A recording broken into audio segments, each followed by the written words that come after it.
주님께서 여러분과 함께 요한이 전한 거룩한 복음입니다.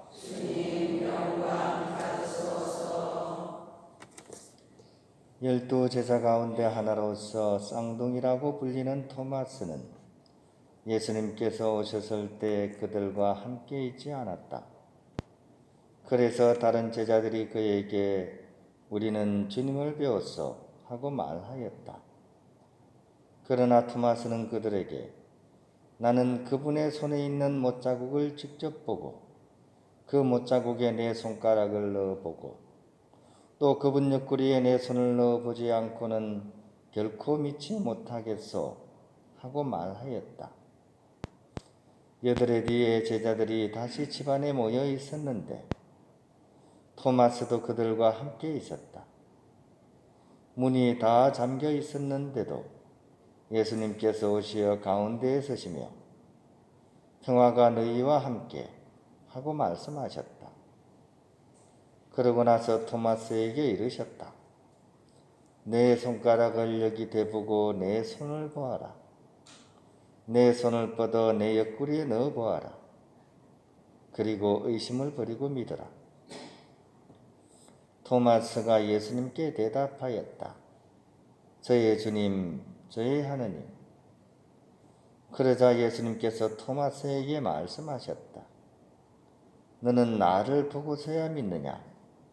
보지 않고도 믿는 사람은 행복하다. 주님의 말씀입니다. 네, 평화를 빕니다. 미사 지향을 보니까 또 제 이름을 또 누가 올리셨네요. 제가 막 감기가 들어가지고 콜록콜록거리다 보니까 불쌍해가지고 이렇게 올려주신 것 같아요. 네, 참 감사합니다. 네, 제가 또 이렇게 병약하다 보니까 자주 아픕니다. 저만 이래 아픈 게 아니고 훌륭한 분들도 아플 때가 있어요. 예를 들어서 현대 교황님들 중에 굉장히 훌륭한 분들이 많은데 우리가 잘 아는 요한 바오로 2세라는 분 있죠. 그죠? 폴란드 출신이신 교황님. 전전전 교황님이시죠. 그죠? 이분은 자신에게 총을 쏜 그런 특기 청년을 용서하고 품으신 분이십니다. 그런데 말년에는 파킨슨병으로 굉장히 고통을 많이 받으셨습니다. 그리고 그 와중에 언젠가 생미사를 이렇게 하는 것을 TV에 방영을 하신 적이 있습니다. 그 미사가 한 3시간 정도 됐는데요. 이렇게 연로하신 데다가 파킨슨병 그 심한 병까지 걸리신 교황님이 미사를 드리는 게 사실 많은 사람들이 보기에 좀 안타까웠어요. 지팡이를 짚고 부들부들 떠는 모습도 보였었고 또 막 침도 막 흘리시고 그러셨어요. TV로 이렇게 방영을 했습니다. 그러나니까 이제 많은 사람들이 앞에서는 얘기를 못하지만 뒤로 돌아가가지고 이런 얘기를 막 했습니다. 아니 교황님이 채통을 지키셔야지 교회 품위도 있는데 꼭 그런 모습을 방영을 해야 되냐.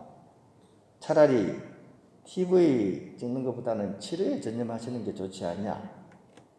이렇게까지 사람들이 반응이 다양했습니다. 그때 이 얘기를 들으신 교황님이 이렇게 말씀하셨습니다. 나는 나하고 비슷한 병을 앓고 있는 사람들에게도 희망을 주고 싶었습니다. 보십시오. 교황인 나도 이렇게 파킨슨병에 걸립니다. 죄를 지어서도 또 하느님께서 나를 버리셔서도 아닙니다. 그저 병에 걸린 것일 뿐입니다. 이것을 보면 어떻습니까? 그렇다고 해서 병 걸린 교황님의 존엄성이 떨어지나요? 아니죠. 사실은 이런 모습이 우리에게 더 큰 감동을 주고 사람의 존엄성은 그 주변 환경과 여건에 달려 있지 않다는 사실을 몸소 교황 바오로 2세께서는 우리에게 보여주신 것입니다. 오늘 복음에 나오는 토마 사도도 마찬가지입니다. 어떻게 보면 불신의 아이콘이죠. 그죠? 다른 제자들은 다 믿는데 혼자 툭 튀어나와가지고 이렇게 막 못 믿는 것처럼, 그리고 심지어 뭐 내 손가락을 옆구리에 넣어보기 전에는 뭐 이렇게까지 얘기를 하시는 거 보니까, 근데 사실은 냉정하게 얘기하면 다른 제자들도 마찬가지 아닙니까? 그죠? 다른 제자들이 예수님을 믿게 된 것은 부활하신 그분을 만났기 때문입니다. 만나고 나서 그 이후에 부활 신앙을 가진 거지, 뭐 다른 제자들은 뭐 만나지도 않고 그냥 부활 신앙에 돈독했던 것은 아닙니다. 처지는 사실 똑같은 거예요. 다만 토마 사도는 좀 늦었을 뿐입니다. 그런데 오늘 복음을 통해서 알다시피 토마 사도는 상처 입으신 그런 주님의 얼굴과 옆구리를 대면했고, 또 그 순간 이제 온전히 주님을 받아들였고, 그리고 이후로는 이 사건을 통해서 참 그리스도인으로서 새롭게 태어나셨습니다. 이런 과정이죠, 그죠? 오늘 처음에 말씀드린 요한 바로 2세 사건도 마찬가지입니다, 그죠? 처음에 상처 입은 주님의 얼굴을 대면하는 것처럼 이 바오로 2세 교황님께서는 파킨슨병 할아버지로서 자신의 병마를 이렇게 대면을 했고, 우리는 또 그런 교황님을 보면서 그 안에서 한 사람의 고귀한 인간, 더 나아가서는 한 사람의 그리스도를 우리는 발견해낼 수가 있습니다. 그리고 우리는 그 사람을 보고 혀를 차기보다는 오히려 그를 존경하고 사랑하는 그런 마음으로서 그분을 바라볼 수 있게 되는 거죠. 아시시 성프란치스코도 마찬가지입니다. 이분의 유언을 보면 제일 큰 영향을 미친 것은, 이분 삶에 제일 큰 영향을 미친 것은 나 환자와의 만남입니다. 유언 맨 앞부분에 나옵니다. 당신이 어떻게 해서 해결을 하게 됐는지. 자신이 가장 혐오했고 싫어했던 것이 바로 나병 환자였습니다. 성프란치스코에게는. 그런데 이 사람을 어느 날 갑자기 탁 맞닥뜨렸는데, 이 성프란치스코는 바로 그 나병 환자 안에서 나 환자이신 그리스도를 보게 됩니다.